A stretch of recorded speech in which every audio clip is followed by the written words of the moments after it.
ఎవరయ్యా నువ్వు? కుక్కలకి ఎక్కడ ఫుడ్ పెట్టి ఆగమాగం చేస్తున్నావు? నా ఆగమే ఉందన్నా, కుక్కలకి అన్నం పెడుతున్నానన్నా. మీరు పెట్టాలనుకోండి మీ ఇంటికి తీసుకెళ్లి పెట్టుకోండి అయ్యా. మా ఇంటికి ఆడ పెడతారేంటి?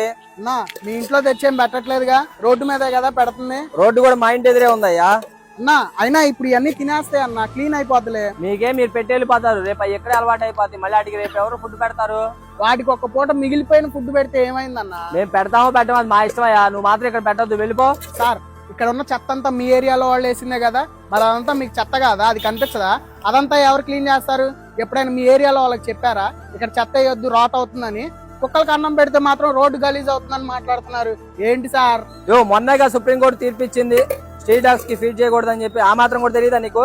సార్ అదే సుప్రీంకోర్టు స్ట్రీట్ డాగ్ కి సపరేట్ గా ఫీడింగ్ చేయడానికి ఏరియాస్ ఉండాలని చెప్పింది. మరి ఎక్కడ ఉన్నాయి సార్ ఏరియాలు? చూపించండి. సుప్రీంకోర్టు చెప్పిన ఆ లీగాలిటీస్ మాత్రం మీరు అడుగుతారు, మరి ఇవన్నీ ఎందుకు అడగరు సార్? మన కళ్ళ ముందు ఒక జీవి ఆకలితో చచ్చిపోయినా పర్వాలా, మీరు మాత్రం లీగాలిటీస్ అని చెప్పి లాజికల్ మాట్లాడతారు. లాజికల్ కి ఎమోషనల్ కి చాలా తేడా ఉంటుంది సార్. మరి స్వచ్ఛ భారత్ అని కూడా గవర్నమెంటే కదండి చెప్పింది. ఏది స్వచ్ఛ భారత్ ఏది? చూడండి, ఇది కూడా మీ ఏరియానేగా.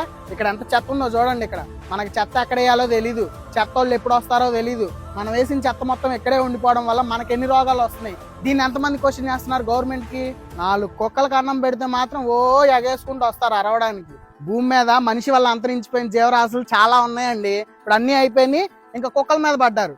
ఈ కూడా పోయినాయి అంటే ఇంకా మనిషినే చంపుకుంటాడేమో. Forest animal in the world అని పోటీ పెడితే మనిషికే గోల్డ్ మెడల్ వస్తుందండి. అంత నీచంగా తయారైంది మానవ జాతి.